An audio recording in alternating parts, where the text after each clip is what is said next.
Materials. This tutorial shows how to use materials in Lumion, and how to configure them. First, start Lumion, and then click one of the new empty scenes. Click the Import Mode button on the left and click the plus sign to import a model.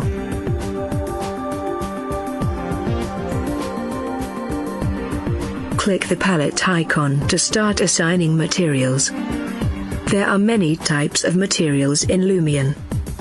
First, we will start with the landscape material. Click the plus sign to add a new material definition. Select the portion of the model you want to apply the landscape material to.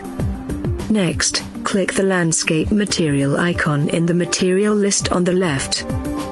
The landscape material allows you to seamlessly blend parts of your model with the landscape. After applying the landscape material, hit the OK button on the right, so we can see how the model blends with the landscape. Make sure the model intersects the landscape by moving the model down, like this. Now switch to landscape mode to see the effect of the landscape on the model. Click the paint icon in landscape mode to start painting soil types. Try painting different soil types on the landscape.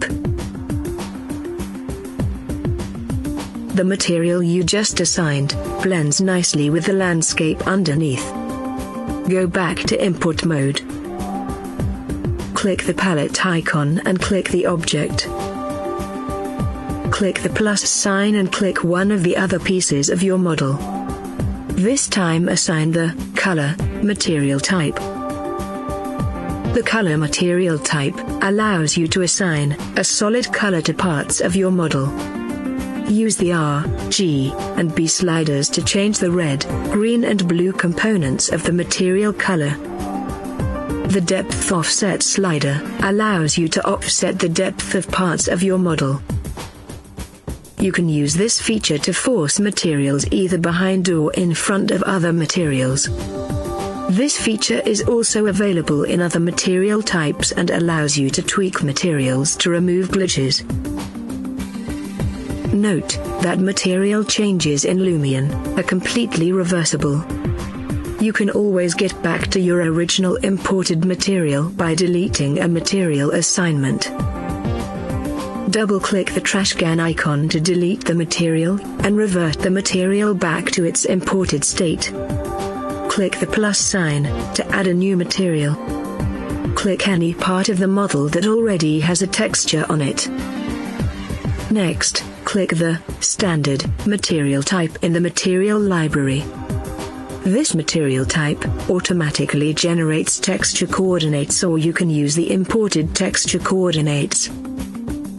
If you drag the first slider, you can see how the scale of the mapping changes. A scale of 0 switches the material to use imported texture coordinates. This allows you to use all features of the material type while using your own texture coordinates and textures. The second slider on the left, called Roughness, allows you to alter the lighting gradient of the material. A bigger roughness results in quicker fall-off of the lighting. Very often, materials reflect more of their environment at grazing angles. The third slider, on the left, allows you to tweak the reflection fall-off. Before we can see this effect, we first need to look at some of the other sliders. On the right side, you can see a bump slider.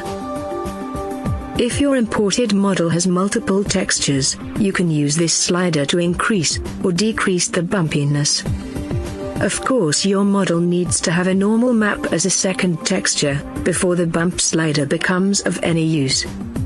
Make sure the bump slider is set at 0 when you are not using a bump map.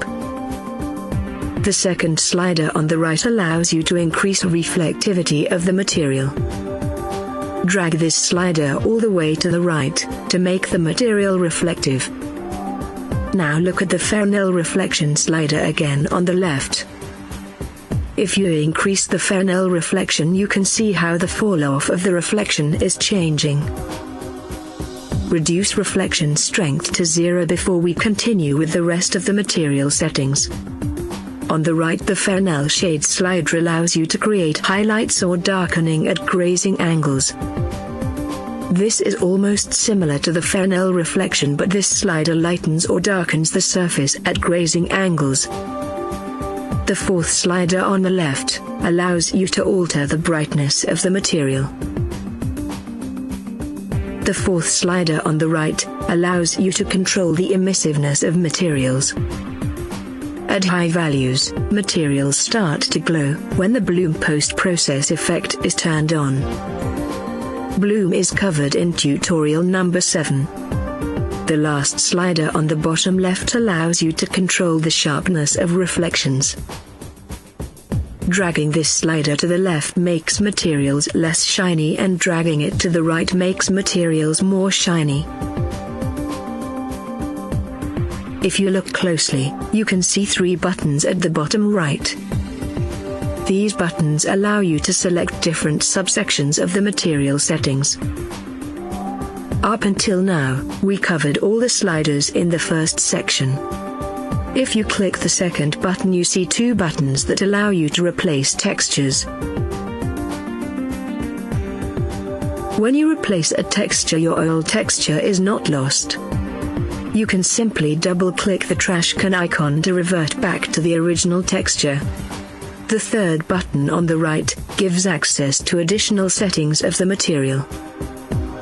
Heading, pitch and bank allow you to rotate the texture mapping. X, Y and Z allow you to offset the positions of the texture mapping. The top left slider allows you to offset the depth of the material, and functions similar to the slider of the color material we covered earlier. Let's look at some more material types. Click the light map material type. This material is for importing models which contain a light map. A light map is a texture which contains the amount of light and shadow for each part of your model. This material has sliders that allow you to tweak the depth, amount of light of the light map and amount of ambient light. Take a look at this example. The nice thing about light maps is you can use complex calculations for generating the light map. Light maps are also perfect for rendering indoor lighting at night. A light map is a texture generated in a modeling package containing the lighting for your model. Baking lighting into a light map is an easy way to get realistic lighting in real time. The drawback of light maps is that the lighting is static. You have to load a different light map if you want different lighting. Click the plus sign to add a new material. Click a surface on your model. This time, click the glass material type. We will quickly go through all the settings of the glass material type. The texture influence slider controls how much the glass is colored by the material texture. Reflection controls the amount of reflection. Reflection Fresnel controls the amount of reflection fall off at grazing angles. The reflection minimum slider controls the minimum amount of reflection. Highlight sharpness controls the sharpness of the sun's reflection. The sun either reflects as a sharp highlight or a dull reflection. The highlight slider allows you to increase or decrease the intensity of the reflected sun.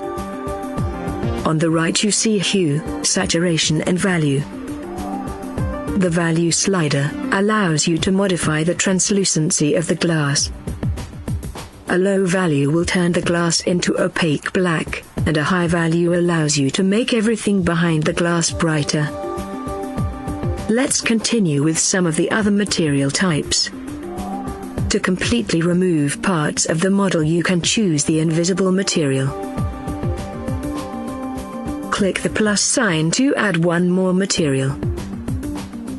Click the water plane in the pool or any other surface you want to transform into water. Select the water material. The water material can turn any plane in your model into a water plane.